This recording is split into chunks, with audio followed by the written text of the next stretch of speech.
Prévention et lutte contre la corruption et les antivaleurs. Le directeur de cabinet du chef de l'État a présenté le cahier spécial du président pour la campagne qui vient d'être lancée.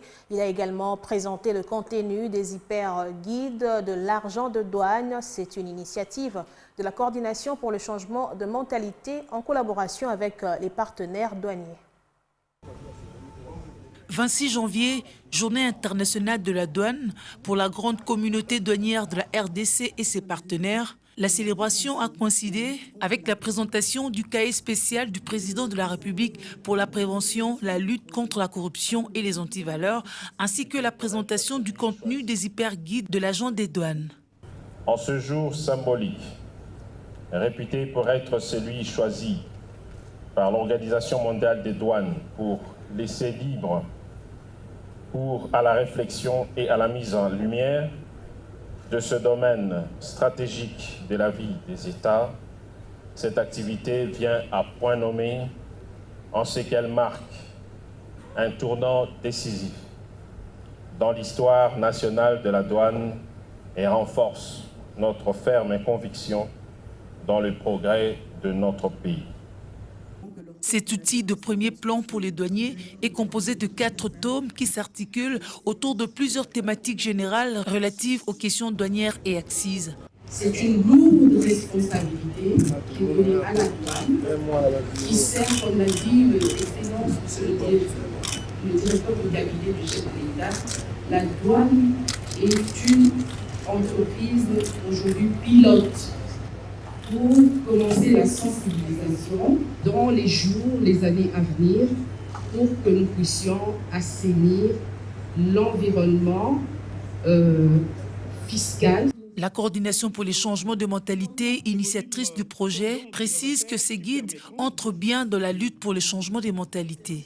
Ces volumes sont donc des repères qui permettront aux douaniers armés de compétences et d'éthique professionnelle d'intervenir dans le processus de douane avec des mains propres et qui ne tremblent pas pour garantir l'intérêt général.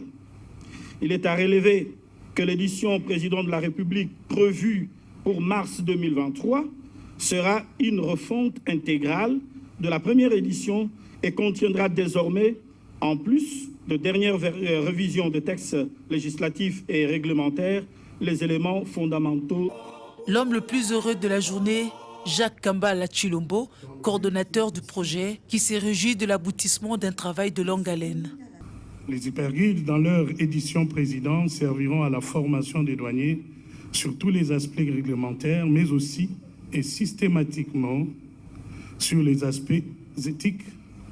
Ils seront bien entendu utilisés comme instrument indispensable du travail quotidien du douanier. La volonté du chef de l'État est de compléter les efforts techniques de l'un par le travail éthique de l'autre en vue de cumuler les effets d'une meilleure synergie. Tel est le sens de la collaboration CSM et DGDA avec le lancement de la sensibilisation à la prévention et à la lutte contre la corruption et les antivaleurs. La DGDA devient donc la société pilote et pour le ministre des Finances, les autres régies financières devraient emboîter les pas. J'encourage les organisateurs à poursuivre et à étendre cette démarche, non seulement à la DGDA, mais aussi aux autres régies financières, à savoir la DGI, la DGRAD et j'en passe. C'est donc parti pour la campagne de sensibilisation à la prévention et la lutte contre les antivaleurs dans le secteur des douanes.